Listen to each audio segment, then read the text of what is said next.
પરમાત્મા ગોઠણિયા પર ચાલતા થયા. યમલા અર્જુનના વૃક્ષોની મધ્યમાંથી ભગવાન નીકળ્યા.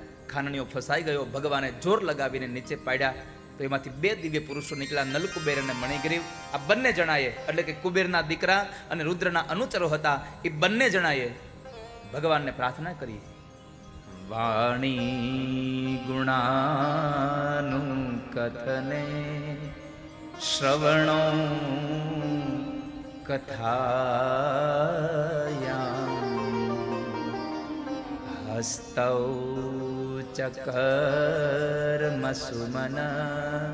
સ્તવ પાદયોર્ન સ્મૃત્યાં શિરસ્તવ નિવા સજગદ પ્રણામે દ્રષ્ટિ સતાં દર્શને સ્તુભવતનુના.